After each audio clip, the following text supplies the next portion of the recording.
Hello guys, a very good morning to all of you. स्वागत है आप सभी का ऑनलाइन स्टडी एकेडमी में।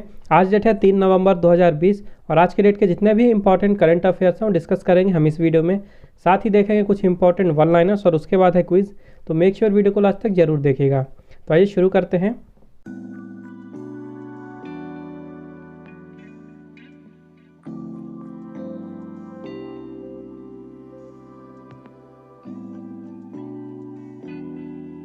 तो आज का पहला क्वेश्चन है, who has won the Emilia Romagna grand prix 2020।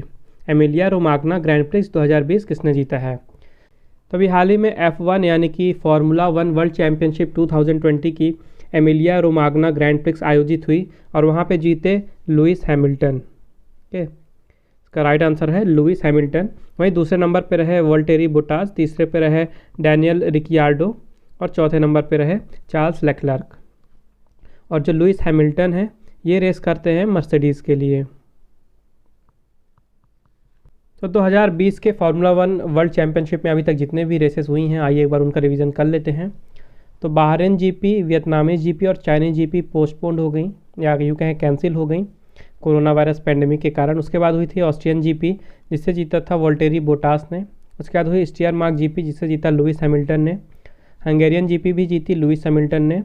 उसके बाद हुई ब्रिटिश जीपी, इसे जीता लुइस हैमिल्टन ने। उसके बाद हुई 70th एनिवर्सरी जीपी जिसे जीता था मैक्स वर्स्टैपेन ने। उसके बाद हुई स्पेनिश जीपी जिसे जीता लुइस हैमिल्टन ने। उसके बाद हुई बेल्जियन जीपी जिसे जीता लुइस हैमिल्टन ने। उसके बाद हुई थी इटालियन जीपी जिसे जीता था पियरे गैस्ले ने। उसके बाद हुई थी टस्कन जीपी जिसे जीता था लुइस हैमिल्टन ने। उसके बाद हुई रशियन जीपी जिसे जीता था वोल्टेरी बोटास ने। उसके बाद हुई थी ईफेल जीपी जिसे जीता था लुइस हैमिल्टन ने। उसके बाद हुई थी पोर्तुगीज़ जीपी जिसे जीता था लुइस हैमिल्टन ने। और अब हुई है एमिलिया रोमाग्ना जीपी और इसे भी जीत लिया है लुइस हैमिल्टन ने। नेक्स्ट क्वेश्चन है, on which of the following date world vegan day 2020 was observed. निम्नलिखित में से किस तारीख को विश्व वीगन दिवस 2020 मनाया गया? तो हर साल 1 नवंबर को मनाया जाता है वर्ल्ड वीगन डे। और ये दिन मनाया क्यों जाता है? तो ये दिन मनाया जाता है जो भी वीगन डाइट है उसको प्रमोट करने के लिए, उसके जो भी फ़ायदे हैं ह्यूमंस के लिए उसको बताने के लिए के पूरे विश्व भर में, दुनिया भर में लोगों के बीच वीगन डाइट को प्रमोट करने के लिए हर साल 1 नवंबर को वर्ल्ड वीगन डे मनाया जाता है। तो जो टर्म है वीगन, इसका डेरिवेशन हुआ है वेजिटेरियन वर्ड से। और डिफरेंस क्या होता है वेजिटेरियन और वीगन में? तो वीगन जो होते हैं वो डेयरी प्रोडक्ट्स को भी नहीं यूज़ करते हैं। तो जिस टाइम पे वर्ड डिराइव हुआ था वेजिटेरियन से वीगन, उस टाइम पे जो वीगन्स थे वो डेयरी प्रोडक्ट्स भी नहीं कंज्यूम करते थे। लेकिन आज के टाइम पे जो वीगन्स हैं वो डेयरी प्रोडक्ट्स तो कंज्यूम करते हैं, बस वो एग को कंज्यूम नहीं करते हैं। तो वैसे तो कहा जाता है वीगन्स वो होते हैं जो एनिमल्स और उनके द्वारा जो भी प्रोडक्ट्स हैं उनका यूज़ नहीं करते हैं खाने में, तो जिसमें डेयरी प्रोडक्ट्स भी आता था। लेकिन अब के टाइम पे डेयरी प्रोडक्ट्स को कंज्यूम करने लगे हैं, सिर्फ एग को अब कंज्यूम नहीं किया जाता है। तो इसी वीगन डाइट को प्रमोट करने के लिए मनाया जाता है वर्ल्ड वीगन डे। इसके साथ ही हर साल 2 नवंबर को मनाया जाता है international day to end impunity for crimes against journalist. और इस दिन को रिकॉग्नाइज़ किया जाता है यूनाइटेड नेशंस के द्वारा। और ये दिन मनाया जाता है जो जर्नलिस्ट के अगेंस्ट में वायलेंट होता है, क्राइम्स होता है मीडिया वर्कर्स और जर्नलिस्ट के अगेंस्ट, तो उसके बारे में अवेयरनेस फैलाने के लिए इस दिन को मनाया जाता है। नेक्स्ट क्वेश्चन है, which bank has sanctioned 8,504.2 lakh rupees to Goa for social infrastructure projects. किस बैंक ने गोवा को सोशल इंफ्रास्ट्रक्चर प्रोजेक्ट्स के लिए 8,504.2 लाख रुपए स्वीकृत किए हैं?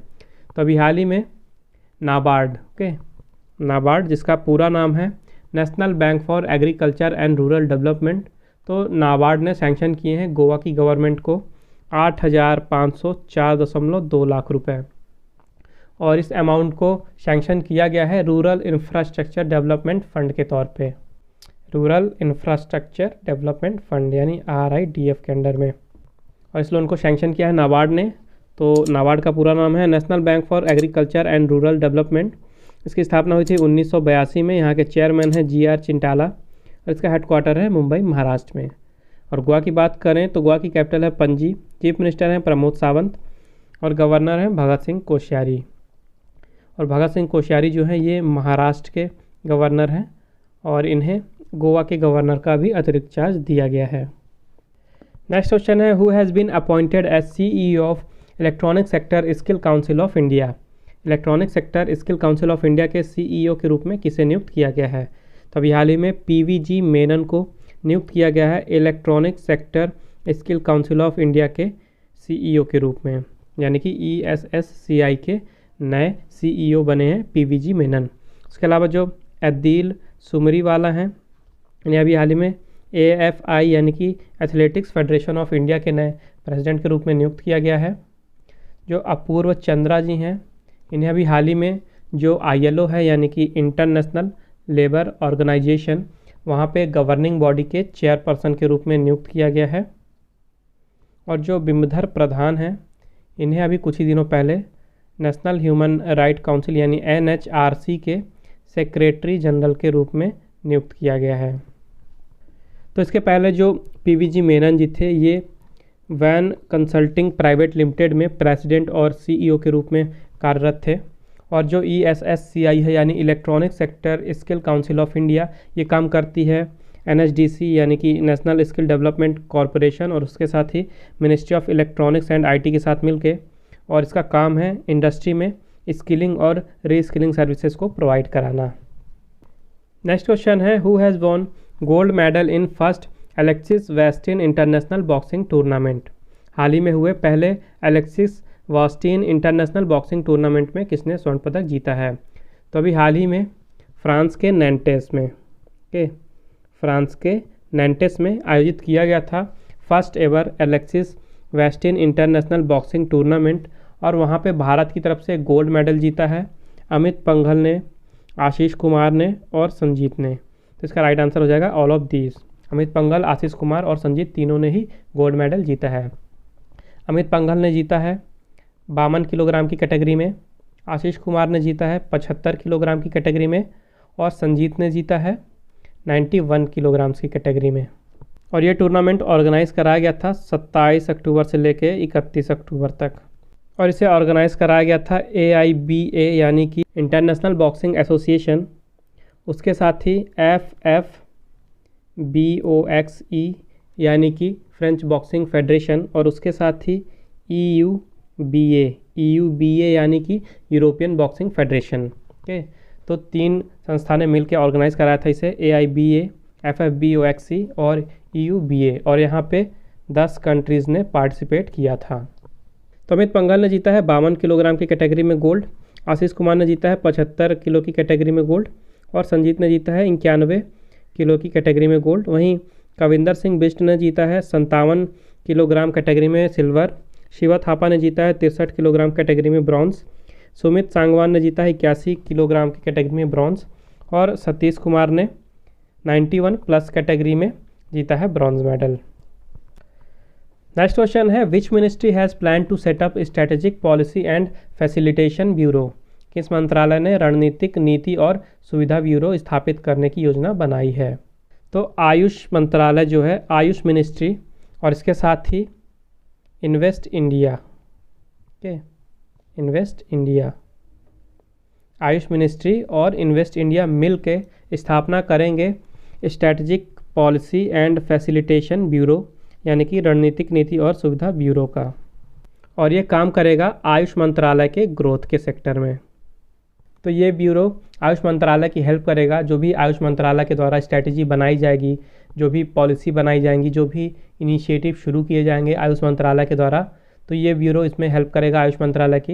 इसके अलावा ये ब्यूरो जो है तो जो ट्रेंड एक्सपर्ट्स हैं उनकी भी टीम डिप्लॉय करेगा, जो कि काम करेंगे जो भी प्लान्स और इनिशिएटिव और पॉलिसीज़ लॉन्च की जाएंगी आयुष मिनिस्ट्री के द्वारा उनको एग्जीक्यूट करने में।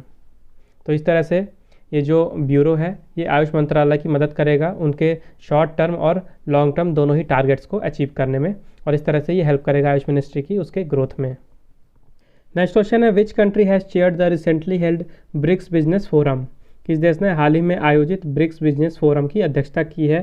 तो अभी हाल ही में रसिया ने अध्यक्षता की है ब्रिक्स बिजनेस फोरम की। और रसिया की तरफ से किसने अध्यक्षता की है? तो रशिया की तरफ से जो वहाँ के प्रेसिडेंट हैं chamber of commerce and industry of the Russian federation, जिनका नाम है सर्गी कैटरिन, सर्गी कैटिर, इन्होंने चेयर किया है या अध्यक्षता की है ब्रिक्स बिजनेस फोरम की। और इसकी अध्यक्षता की कहाँ गई है? रसिया के मॉस्को में। रसिया की कैपिटल है मॉस्को, वहीं पे इसकी अध्यक्षता की गई है। तो इस काउंसिल के लिए 2 थीम रखी गई थी। पहली तो थी कोविड-19 and the economic development of the BRICS countries, problems and actions, और दूसरी थी challenges and opportunities for sustainable development, pathways to a green economy. तो ये जो ब्रिक्स बिजनेस काउंसिल है, इसकी स्थापना की गई थी जो 2013 में ब्रिक्स समिट हुई थी डरबन में, वहाँ पे। और इसका मेन काम है कि जो ब्रिक्स कंट्रीज़ हैं, जो कि हैं ब्राज़ील, रशिया, इंडिया, चाइना और साउथ अफ्रीका, इन्हीं के नाम के इनिशियल से बना है ब्रिक्स। ओके, तो इसका काम है कि जो ब्रिक्स मेंबर कंट्रीज़ हैं इनके बीच में ट्रेड और इन्वेस्टमेंट को बढ़ाना। तो इस मीटिंग में यही सब डिस्कशन किया गया कि कोविड-19 का जो पेंडेमिक चल रहा है उसके दौरान किस तरह से सारे देशों का जो कंट्री मेंबर्स हैं उनका इकोनॉमिक डेवलपमेंट किस तरह से करना है पेंडेमिक के द्वारा ही, और क्या क्या प्रॉब्लम्स हैं और उनके लिए क्या क्या एक्शंस लेने हैं। नेक्स्ट क्वेश्चन है, which state has started Rythu Vedika programme for its farmer? किस राज्य ने अपने किसानों के लिए रायतू वेदिका कार्यक्रम शुरू किया है?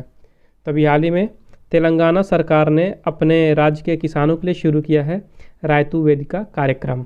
और ये कार्यक्रम शुरू क्यों किया गया है? तो जो फार्मर्स होते हैं वो जो भी पैदावार करते हैं, उनका जो भी प्रोड्यूस होता है, तो उनके लिए ज़्यादा से ज़्यादा उसका रिटर्न दिलवाने के लिए ये प्रोग्राम लॉन्च किया गया है। तो इस प्रोग्राम का इनॉग्रेशन किया है जो तेलंगाना के चीफ मिनिस्टर हैं के चंद्रशेखर राव जी ने। इसके लिए टोटल जो बजट एलोकेट किया गया था ये है 572.22 करोड़ रुपए। तो जो रायतू वेदिका है ये एक्चुअली में 2 कमरे बनाए जाएंगे। ओके, तो सबसे पहला जो रायतू वेदिका बनाया गया है इसका इनॉग्रेशन किया गया है जनगांव डिस्ट्रिक्ट के कोडा कंडला मंडल के हेडक्वार्टर में। तो टोटल 2601 रायतू वेदिका बनाए जाने हैं, जिसमें से 1951 ऑलरेडी बनाए जा चुके हैं और 650 का कंस्ट्रक्शन अभी प्रोग्रेस में है। तो एक वेदिका को बनाने में लगभग 22 लाख का खर्चा आ रहा है, जिसमें से जो 12 लाख है ये दिया जाएगा स्टेट के एग्रीकल्चर डिपार्टमेंट के द्वारा, और जो बाकी का बचा हुआ 10 लाख है ये दिया जाएगा मनरेगा फंड से। और रायतू वेदिकास बनाए जा रहे हैं ताकि जो फार्मर्स हैं उनको हेल्प मिले, उनको बेटर मार्केटिंग फैसिलिटी मिले, उनकी प्रोडक्टिविटी ज़्यादा से ज़्यादा बढ़ाई जाए, और जो उनका एग्रीकल्चर है उसको ज़्यादा से ज़्यादा प्रॉफिटेबल बनाया जाए, और जो उनके प्रोड्यूस हैं उन पे उनको ज़्यादा से ज़्यादा रिटर्न मिल सके। तो इसीलिए इन रायतू वेदिकास को बनाया जा रहा है।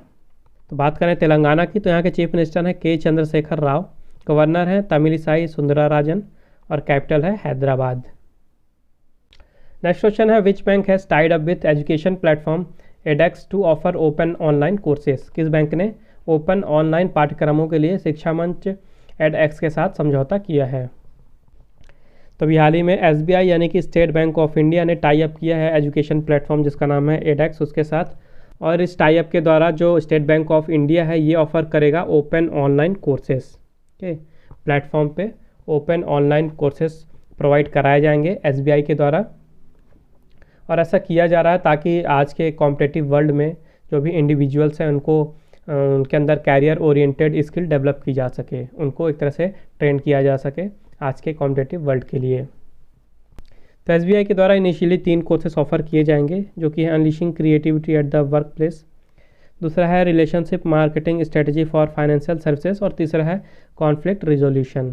और हर एक कोर्स का जो ड्यूरेशन होगा ये 4 से लेकर 6 हफ्ते तक का होगा। जो एडेक्स है यहाँ के सीईओ हैं अनंत अग्रवाल। और स्टेट बैंक ऑफ इंडिया की स्थापना की बात करें तो 1806 में एक बैंक आया था बैंक ऑफ कलकत्ता, उसके बाद 1840 में आया था बैंक ऑफ बॉम्बे, और उसके बाद आया था 1843 में बैंक ऑफ मद्रास। उसके बाद 1921 में तीनों ही बैंक को मर्ज करके एक नया बैंक बनाया गया था जिसका नाम दिया गया था इंपीरियल बैंक ऑफ इंडिया। और उसके बाद 1955 में इसी इंपीरियल बैंक ऑफ इंडिया को चेंज करके बना दिया गया था स्टेट बैंक ऑफ इंडिया। तो जो स्टेट बैंक ऑफ इंडिया की स्थापना मानी जाती है ये है 1 जुलाई 1955 को, और 1 जुलाई को ही भारत में एसबीआई डे के रूप में मनाया जाता है। और अभी प्रेजेंट में ही एसबीआई के नए चेयरमैन बने हैं दिनेश कुमार खारा जी, और ये वेरी मोस्ट इम्पॉर्टेंट क्वेश्चन है आपके एग्ज़ाम के पॉइंट ऑफ व्यू से। तो नए चेयरमैन बने हैं एसबीआई के दिनेश कुमार खारा जी, और इन्होंने रिप्लेस किया है रजनीश कुमार को। और बात करें टैगलाइन की, तो टैगलाइन है स्टेट बैंक ऑफ इंडिया की, the nation banks on us, pure banking nothing else, with you all the way, the banker to every Indian. Last है a bank of common man, और इसका headquarter है मुंबई महाराष्ट्र में। Next question है which rare speciality Assam tea sets record of selling at highest price of 75,000 rupees per KG. Assam की किस विशेष चाय ने 75,000 रुपये प्रति किलो के उच्चतम मूल्य पर बिकने का रिकॉर्ड बनाया है। तो सुनने में काफ़ी रेयर लग रहा है लेकिन ये सच है। तो अभी हाल ही में असम की एक रेयर स्पेशलिटी वाली चाय है जिसका नाम है मनोहर गोल्ड टी के, मनोहर गोल्ड टी नाम है इस चाय का। और अभी हाल ही में गुवाहाटी टी ऑक्शन सेंटर में इसका ऑक्शन हुआ और उस ऑक्शन में इसे बेचा गया है 75,000 रुपये प्रति किलो के रेट से। ओके, तो एक तरह का ये रिकॉर्ड ही है सबसे ज़्यादा महंगी चाय का। असम की बात करें तो इसे बेचा गया है 75,000 रुपये प्रति किलो के रेट से। और कहाँ पे बेचा गया है? गुवाहाटी टी ऑक्शन सेंटर में, और इसका नाम क्या है? मनोहर गोल्ड टी। और बात करें असम की तो यहाँ के चीफ मिनिस्टर हैं सर्बानंद सोनोवाल।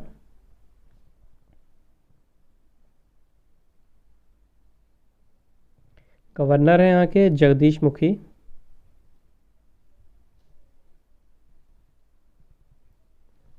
और कैपिटल है असम की दिसपुर। तो आइए मूव करते हैं अब आज के इम्पॉर्टेंट वन लाइनर्स की ओर। तो सबसे पहले है BCCI named Jio as title sponsor of the 2020 edition of women's T20 challenge.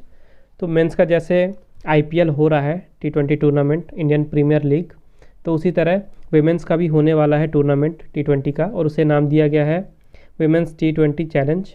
और ये 2020 का एडिशन होगा इस साल।